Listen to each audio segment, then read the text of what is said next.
It's weird to think that despite how long the Call of Duty series has existed, that there still isn't really any decent way to play its mega popular Zombies mode portably. Though that isn't to say they haven't given it a fair bash over the years. The first of these many attempts was Call of Duty World at War Zombies for iOS, which was pretty good for 2009, but isn't supported on modern iPhones. So unless you have an old iPhone lying about, you're out of luck. You can't download it anymore. The Black Ops Zombies mobile game was also pretty good. I've made a video about it before, but it's definitely starting to show its age. I find its controls quite finicky nowadays. The standard for mobile first-person shooters has really gone up since its release. Plus, it has a pretty limited map pool, and being released only 2 years after World at War Zombies, who knows how much longer it will stay playable on new phones. CoD Mobile has a Zombies mode, sometimes. I genuinely cannot figure out if it's a permanent fixture or not. It definitely wasn't at some point, but as of writing this script it was available at least, and after playing it, I mean, it plays really nicely. It's CoD Mobile, so it has a great control scheme, probably the best you could get in a mobile first-person shooter. It's just really different and a bit weird compared to what you'd expect from typical CoD Zombies. It lacks polish and feels really jumbled together, with the only map being Shinonuma, with a bunch of random new stuff awkwardly stuffed into it. It also really relies heavily on whatever weapon loadout you bring with you, as opposed to classic Zombies where you make do with whatever you can get in the map, and because it's Call of Duty Mobile, you have to put up with an insane amount of annoying pop-ups, predatory monetization systems, constant server issues, and it's snooping around your phone for every single bit of personal information a game about shooting people has no business needing. Yeah, I don't recommend it. Black Ops on the DS even got its own Zombies mode, but without going too deeply into it, again, it's not great. It practically rushes you to an early death to stop you from reaching the higher rounds where the AI starts to fall apart. You'd be lucky to even stay alive for 10 minutes playing this game, and I'm not even exaggerating. Those are all the dedicated ports, at least. Sure, we have the Steam Deck now, which technically allows you to play a lot of the PC Call of Duties on the go, but most of them have issues or hoops you have to jump through to play them. Whether it be World at War having no controller support, Black Ops 3 being primed and ready to install every piece of malware to ever exist onto your computer, or Cold War not even being bootable unless you install Windows on it. I'd hardly call any of them ideal, not to mention stupidly expensive. So yeah, there really isn't any decent way to play Zombies portably. Officially, at least. Nazi Zombies Portable, or NZP for short, or NZP for British, is an open source homebrew demake of World at War Zombies mode, primarily targeting the PSP and PC, and it has absolutely ruined my life the past couple of months. I'm addicted to it, and I'm dragging you all down with me. Welcome to Port Patrol, the show where we look at weird and interesting ports and spin-offs of our favourite games, and welcome to my descent into madness, as today we take a look at Nazi Zombies Portable.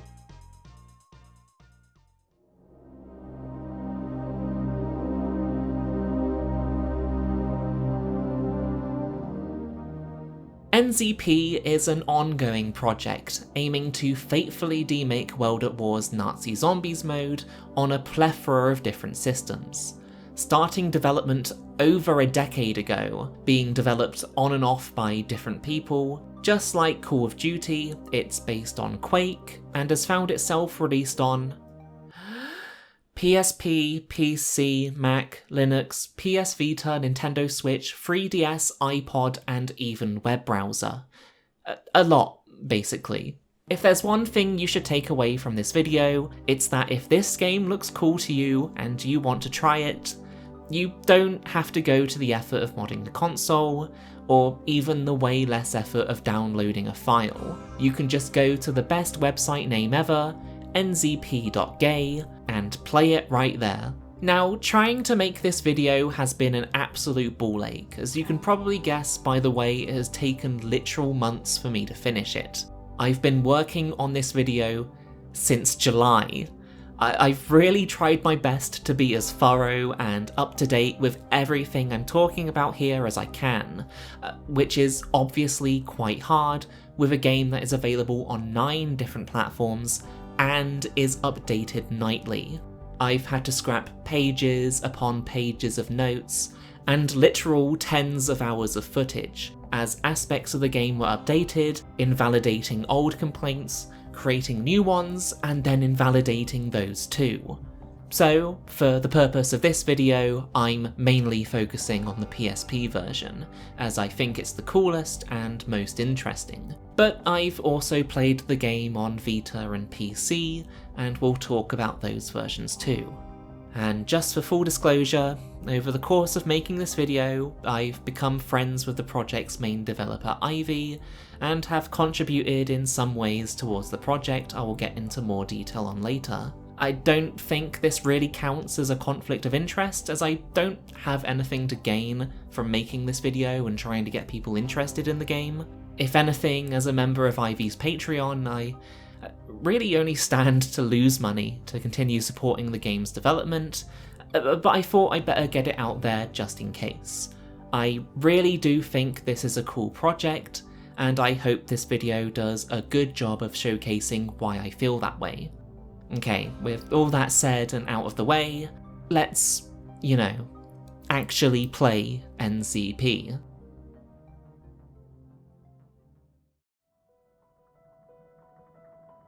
When I said NZP was a fateful demake of World at War Zombies mode, I really do mean fateful. It's the same round-based game mode you know and love, with plenty of zombies to shoot at, way more than the tiny amount the DS was able to support, all the perks featured in both World at War and Black Ops, and nearly every gun from the original zombie mode, as well as the MP5 and ballistic knife, for whatever reason.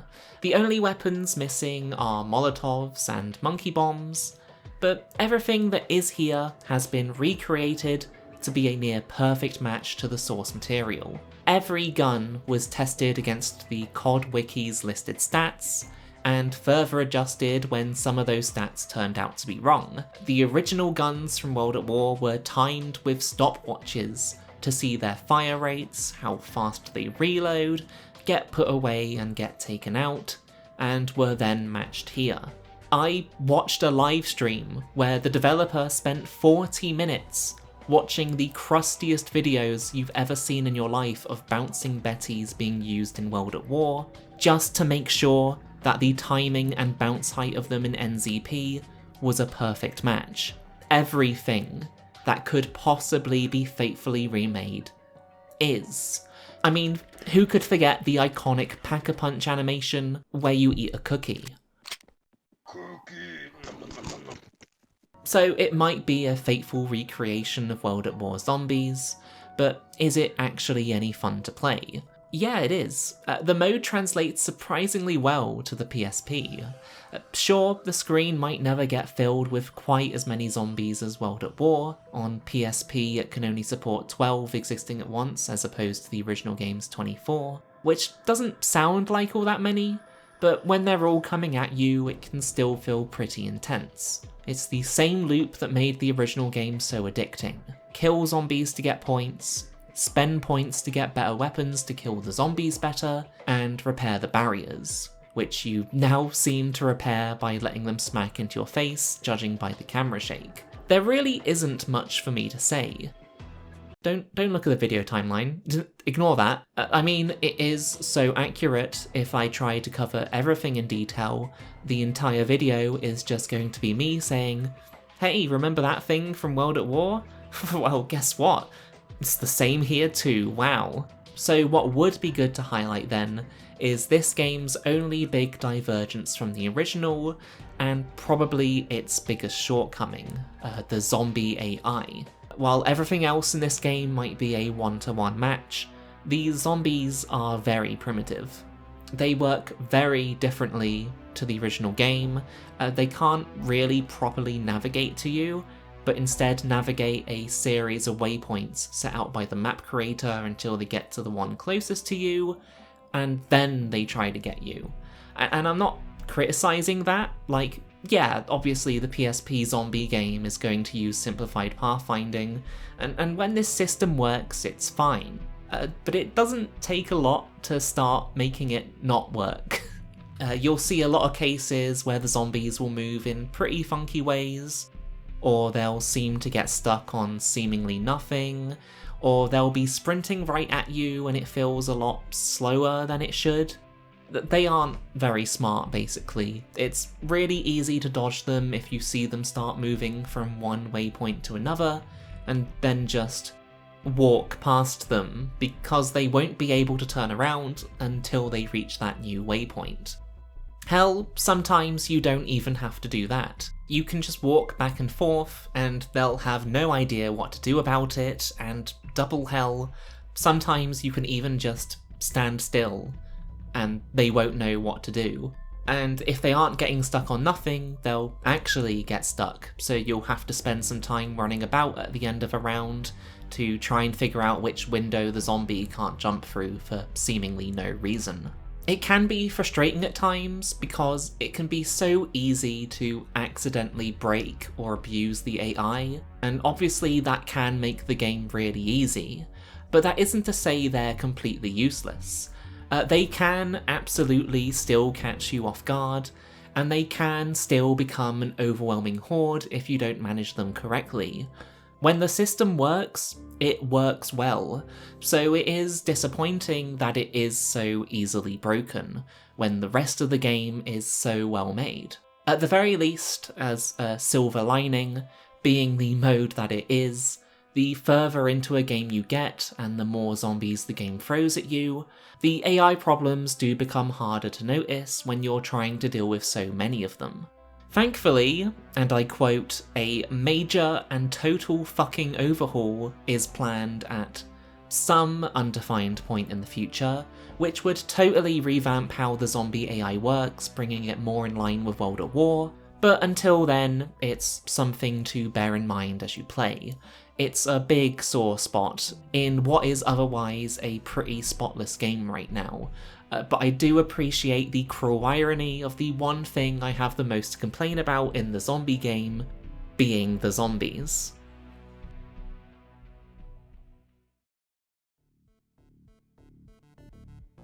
Although that said, if you're like me, you might be thanking the zombies every time they mess up like that, as it gives you a bit more time to figure out the controls. I know that sounds like a really strange way to start praising this game's control scheme, and it really is. I don't know why I decided to open it this way, but they are genuinely really good, feeling way better than the actual Call of Duty game that came out on PSP. They just take some getting used to is all, as someone who never grew up playing Turok, Quake 2, or really any first-person shooter where the left analog stick is used for aiming. I feel like most PSP games I played, Call of Duty included, opted to use the face buttons for aiming by default, and after playing this, I honestly have to wonder why. Have you tried going back to a PSP game recently with face button aiming? It's really hard to readjust, which is tragic because I love Peace Walker and how it looks on the PSP, but I had to give up and just go for the PS3 version in the end because I just couldn't stand the face button controls anymore. The analog stick aiming is so much better. Sure, there is a bit of a learning curve, but even as someone not yet totally over that curve and who still keeps fumbling with it, it feels great. Having that extra level of precision for aiming is absolutely essential in a game like this, especially when paired with that classic Call of Duty snappy lock-on when aiming down sights. It feels satisfying in a way that no game making me fiddle with the face buttons to aim ever could. The controls in general are also really responsive, which is something I didn't fully appreciate until I went back and played Roads to Victory for this video. God, that game is sluggish as anything. It feels like you're fighting against the world itself just to move the character in that game forwards. Sure, I'm not used to it yet, so I have to have the sensitivity down to something probably more akin to what your mum would set it to if you handed her a controller, but I would honestly argue that actually enhanced the game for me. My stiffness with the control scheme making up for the smaller amount of zombies and their dodgy AI. Honestly, the only sore point for me controls-wise is dolphin diving, which had to be in the game because of PhD Flopper. There's not enough buttons on a PSP to have a dedicated stance button, so it does the same thing the DS games did, where you double tap up or down to sprint or change stance. So to dolphin dive, you hit melee while sprinting, which definitely never ever ended up getting me killed when I forgot about that every single time I sprinted. Don't even like PhD Flopper, I can never get it to work when I need it to, so I'm really suffering for nothing here. Also, I'm very good at accidentally crouching when trying to walk backwards and away from a zombie. I'm not blaming the game for that though, that's just me. I'm just bad at the game.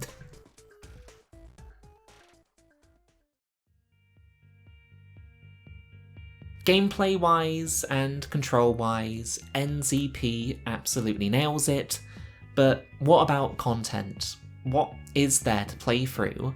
I know you've already noticed by now that the vast majority of the footage I've shown has been on maps not from World at War, so what is actually here?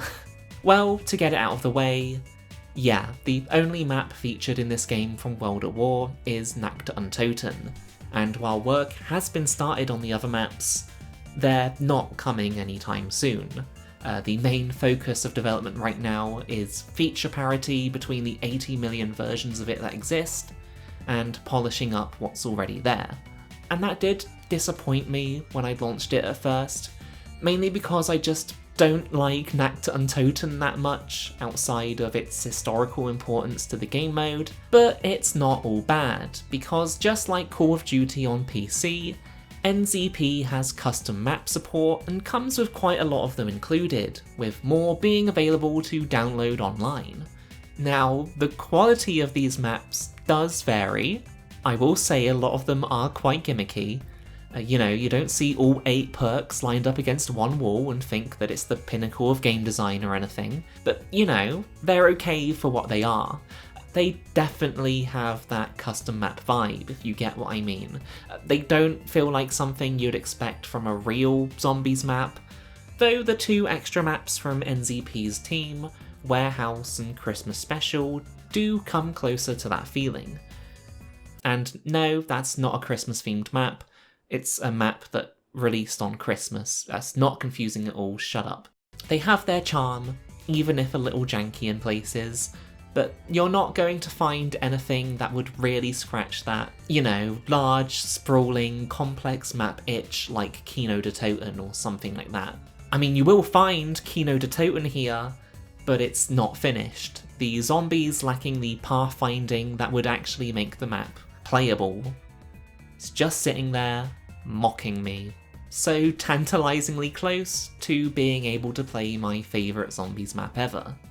Besides, it's not like Kino de Toten is the only map from Black Ops here. Mom, Dad, Call of Duty Black Ops maps!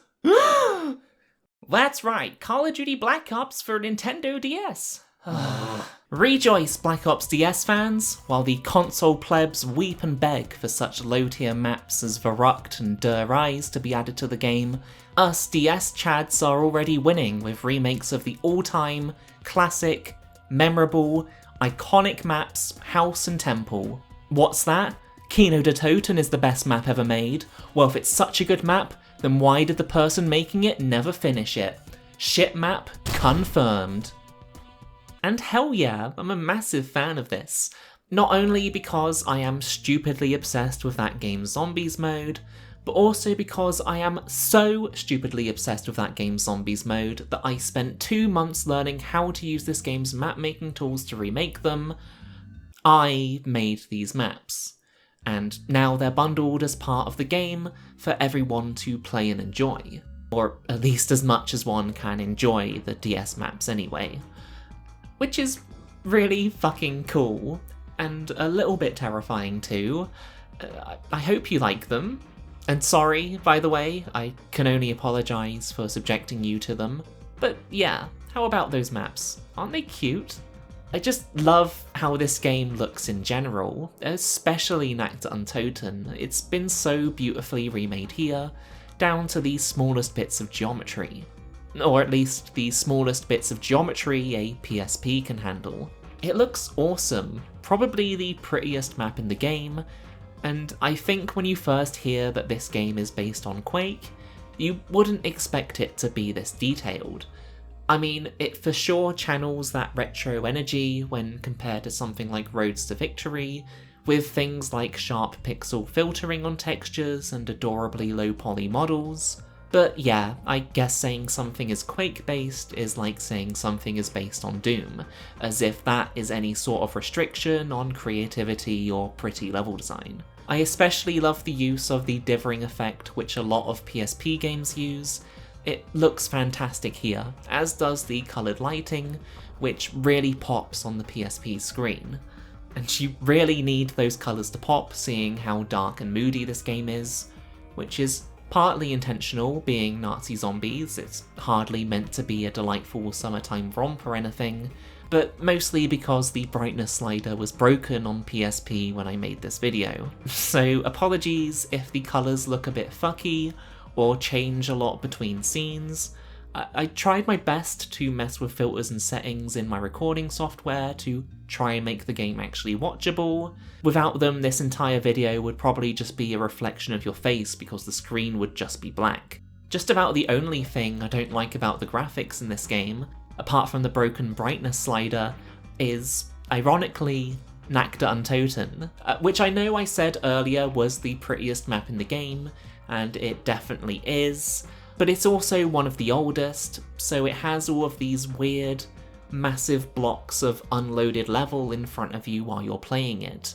A holdover from older versions of NCP that ran way worse than it does now. It's giving me flashbacks to trying to play Minecraft with my friends on 360 with a terrible internet connection.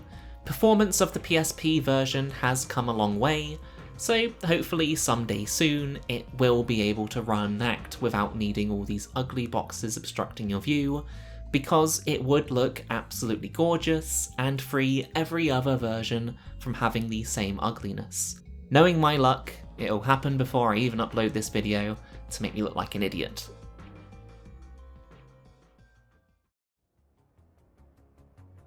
So that's NZP on PSP. While the zombie AI can be annoying at times, even with that problem, it stands head and shoulders above not only the DS Zombies mode, but probably every other official attempt to bring zombies to a handheld system. The controls are some of the best I've experienced in a PSP first-person shooter. It's very feature complete with plenty of content to enjoy and play through. It looks absolutely adorable. I cannot recommend it highly enough. It even runs surprisingly well, though mentioning that now after you've already been watching it for so long feels kind of redundant. By default it targets 30 FPS, but you can raise it to 60. Not really sure why you would, and while the game can dip into the teens on more intense rounds and maps, it still remains very playable and didn't get in the way of gameplay for me. And by whatever time you stumbled upon this video, the game will probably have improved even more than this. Even in the few months I've been playing it, it's almost completely transformed. Had this review been written the very first day I played it on PSP, honestly I would have shat all over it. I picked a terrible time to jump in. A lot of the game's systems were being reworked, and as such, being broken too. I actively avoided playing it on PSP, it was that bad. It would constantly crash, zombies would bug out or turn invisible. I would have honestly said it was borderline unplayable. It's remarkable seeing how well it got turned around from then, to the point that I can now give it such a glowing recommendation. Not that it's perfect, still being in active development, stuff does just randomly break at times. Hell, the version you're watching is even still broken, so if you see textures look weird at any point in this video, that's why. I'm sorry, I didn't want to re-record my footage for the 8 millionth time this video. And perhaps most importantly to remember, it's open source. I keep saying main developer this, main developer that, but you don't have to wait for them to fix everything. If there's a small problem, you can just fix it yourself. While I was playing, I noticed the zombies acting really weirdly around a door in Nacht Untoten, so I went into the waypoint editor and just fixed it. It took me like 30 seconds. I moan about Nacht being the only official map from Call of Duty, but like, there's nothing stopping you from just making them yourself.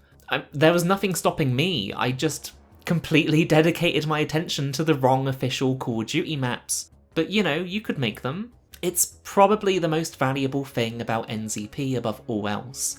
It's so easy to get involved and make your own contributions. Even if you don't have the expertise to download all the assets yourself and do anything with them, you can still help highlight bugs and issues you run into, and create your own maps, which I know you could already do with the real Call of Duty, but it is so much easier here, all being handled with the same easy to understand tools you would use to make Quake or Half-Life maps. The PSP version then is great, but don't forget it's also one of the weaker platforms the game is targeting. So what about the Vita version?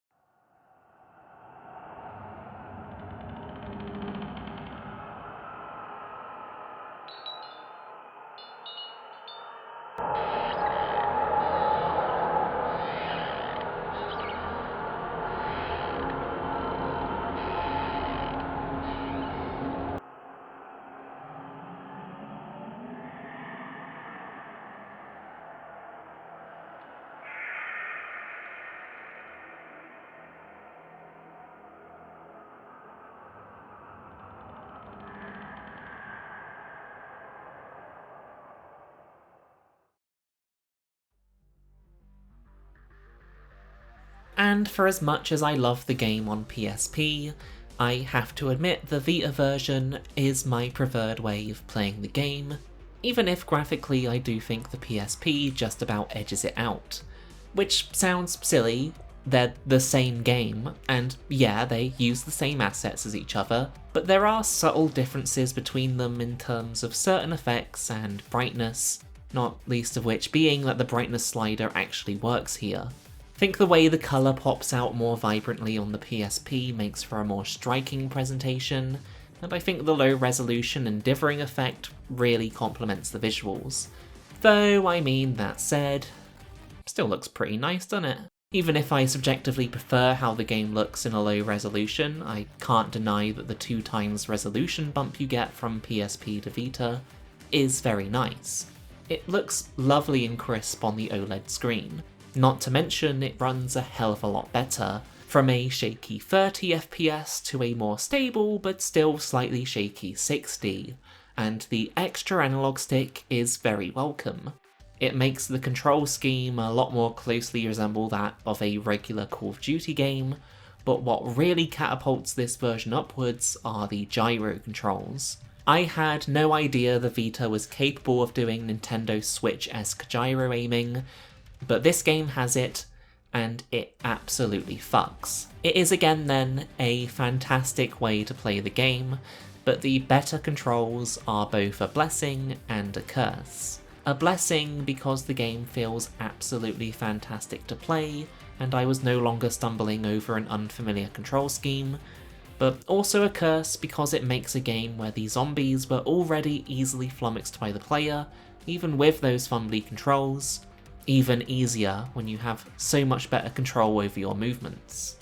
Now thankfully, the zombie count is doubled from the PSP up to 24, matching World at War, which does a lot to up the intensity and help increase the challenge, but it doesn't fix the difficulty by any means. It can still be quite easy, especially if you buy double tap.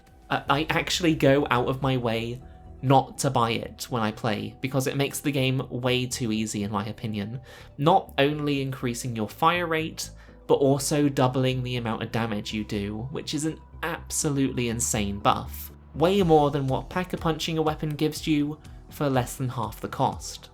It's also just not how double tap works in World at War. For whatever reason, the original developer behind this game choosing to implement the Black Ops 2 version of the perk here. I don't get it. With it, I was able to score 4 zombie collaterals with just a standard unupgraded sniper rifle well into the mid-teen rounds, which felt wrong. A little good, but mostly immoral. I'm awful at Nazi zombies. I'm dog shit. I should not be able to coast as easily to round 20 as I did when using double tap.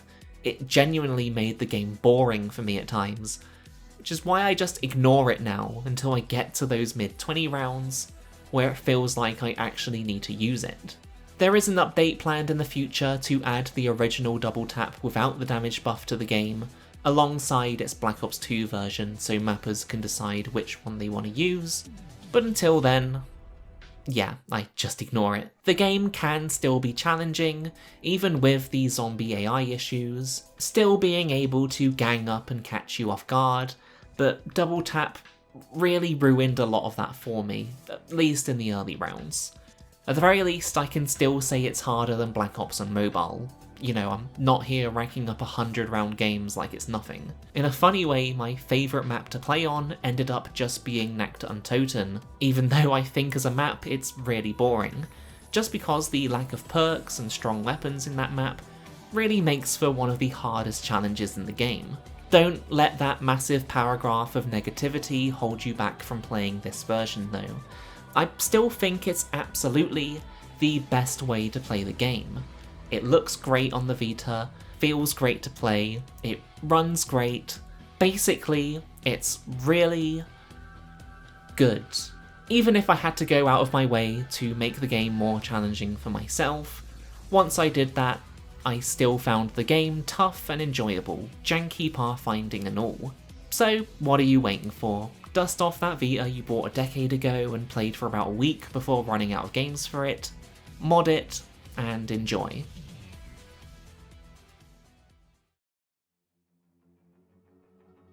Finally, or at least finally for this video, there's the PC version. Both the best way to play the game, but also probably the least interesting for the purpose of being in an episode of Paw Patrol. Like, wow, at last I can play Call of Duty Zombies on my personal computer. I never thought I'd see the day.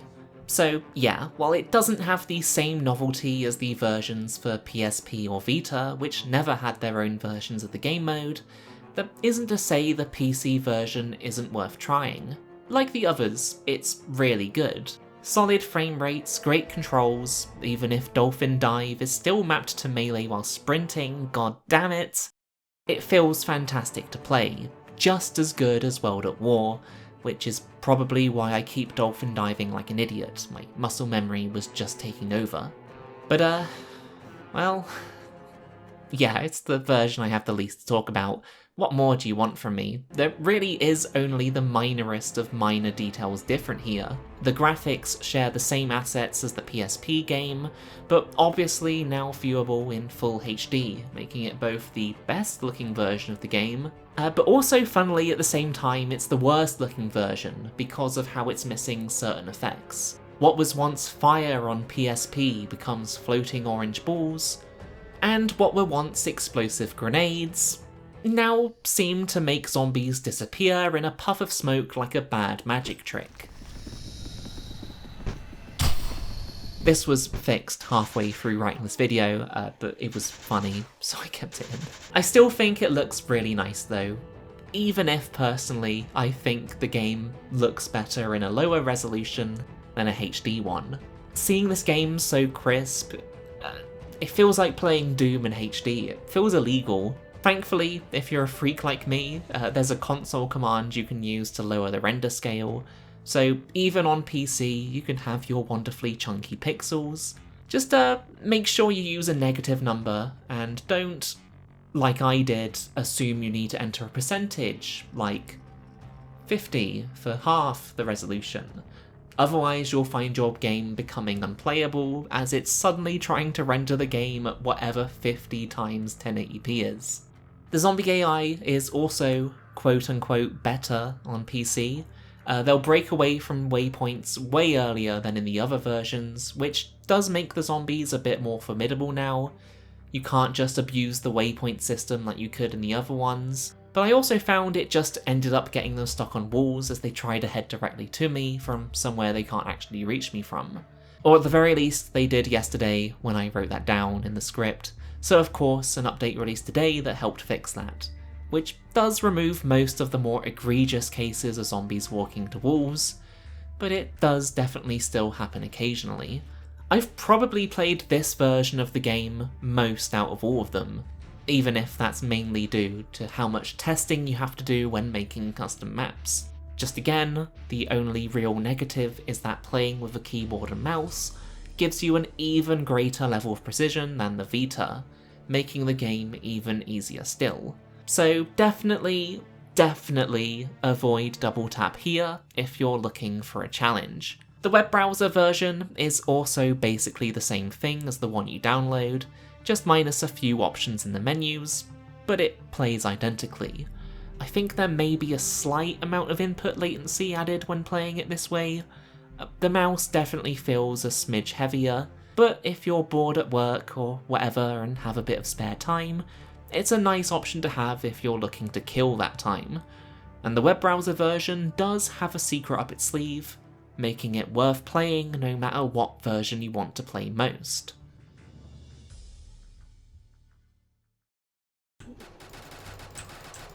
I went down. Already? You went down already? Oh my god. Gone down. So, co-op for NZP technically isn't ready yet.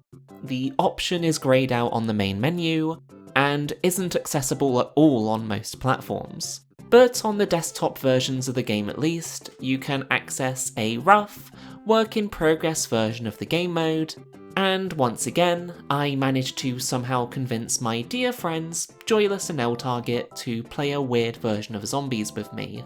I really don't know why they keep saying yes. And for a work-in-progress game mode, it worked shockingly well. We all had a near flawless connection to each other, despite being separated by the Atlantic Ocean and most of America, and we had an absolute blast playing it, even getting custom maps to work. Is this Freddy Fazbear's Pizzeria? I don't. How the fuck did you guess that straight away? Hello? Oh my god. The whole gang's here. We're so lame.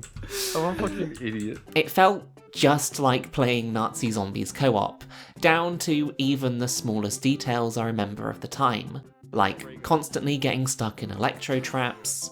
I've got ray gun and I'm down. I think I might need to wait for the electricity to go away. I'm in the floor. There's a kaboom. Every time I revive you, you just get electrocuted again. And even digging up decade-old griefing tactics, like the Black Ops glitch where dolphin diving onto a player who's prone downs both of you, being recreated here. Jay, you know how to dolphin dive, right? Yeah, sorry. Yeah, so LTarg, if you get into this corner and prone, like right into that corner as far as you can. I'm in the floor right now. Okay, and Jay, can you dolphin dive onto him? Didn't work, never mind, fuck. So long as your griefing victims can actually follow instructions properly. What? What did that do? Why did that do that? That's an Easter egg, is it? Yeah. Oh wow, cool. Honestly, just about the only thing it's missing is letting you throw grenades at the random box to stop whoever bought it from picking up their weapon. Overall, we had a really fun time exploring the different maps together and just playing some zombies. Again, it's really impressive how well it works, considering how even more work in progress the mode is compared to the rest of the game. I mean, it's so work in progress, character animations got added between my play sessions. You can't see what guns everyone is holding. The only way to join games is by entering a console command and making sure you manually pause the server at the start of each game so everyone actually spawns in on round 1. Also, being just accessible by a console command means there's no private game support or anything like that. So there's always a non-zero chance your game will get invaded by someone like Swagboy. And those are just the little snagging issues with the mode, let alone the bugs it introduces. The zombie AI barely knew what to do with one person, so having 3 of them to chase just completely melted their brains on Nacht Untoten.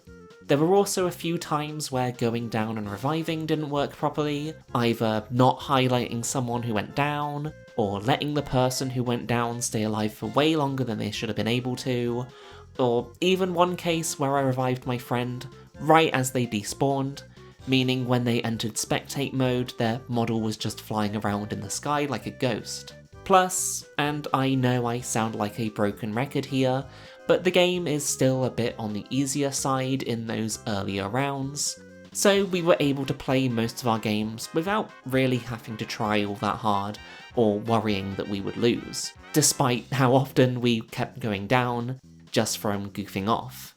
I mean, for fuck's sake, we made it to over round 110 on Nacht Untoten, which we definitely achieved legitimately, and definitely didn't reach after I made the mistake of telling my friends what button to press to advance 5 rounds. You hit. Everyone start spamming equals. What? There you go, don't worry about that. Not in chat, Jay, just... But even with those easy early rounds, and all the bugs we ran into, we still had a lot of fun playing it together, and I can't wait to see the mode fully finished off, so I don't have to keep coordinating console commands with my friends anymore. Connect space /275. And then, Connect space /275. Wait, connect Space / 275. Connect and what? Finally, before I wrap this video up, I want to spend a bit of time talking about creating custom maps for the game, because I believe that the ease of creating your own maps for it is one of its greatest strengths, and was a massive selling point to me, if free games have selling points anyway. I'm not a very technically minded person, so anytime I've tried to learn something like Unity, or Game Maker, or honestly even Scratch, I'm never able to get very far with it. My brain just can't handle it. But I absolutely adore more visual stuff like level editors, from the simplest to use tools like ones in Time Splitters or Avatar Legends. There's an obscure one for you. Or to more robust programs like Doom Builder, or whatever the hell the janky Oddworld level editor was called like 7 years ago. And making maps for NZP really just felt like an extension of everything I knew from Doom Builder. It's all done in a program called Trench Broom, which is way easier to get to grips with than something like Hammer, and it was so easy to pick up and learn. It's very visual, almost like playing with virtual Lego, placing down brushes, sculpting and texturing them. I clicked with it immediately. Within 30 minutes of using it for the first time, I was able to export a shitty little room to NZP and have it be playable. I mean, for this video, I started modelling Overlook from Black Ops just so I had footage to talk over here, and I got completely carried away again and had the entire map done in 4 days. I really don't know what to say, it's almost therapeutic. It's so chill. I just put on an album or a podcast, I just zone out for 6 hours before coming to and realising I have no idea what the hell YouTubers switched autoplay to, and I have an entire portion of the map completed. If you're wondering why this video took so long to come out, when I've been working on it since July, well, there's the reason. I just love making maps for the game too much. It's literally all I wanted to do. I've felt more creatively fulfilled making maps for this game than I have done for any of my other creative hobbies for shit, like probably years now. It gives me the same feeling I had back when I used to have the willpower to make videos monthly way back in 2018, 2019. I'd love to get back that sort of passion again for making videos. Not that I'm not passionate now, just I genuinely don't know how the hell I manage to release stuff so regularly. But yeah, for me, being able to make maps like this is what made NZP stick in my brain for so long. And I'm so thankful that what I'm making is apparently good enough to warrant including in the game. No idea if anyone likes them, people might genuinely hate them and wonder why the fuck I'm spending so much time making these maps when my time could be better spent on remaking literally any other Call of Duty Zombies map. But I have such a weird soft spot for these ones, and actually being able to play them in a game that doesn't suck is really cool.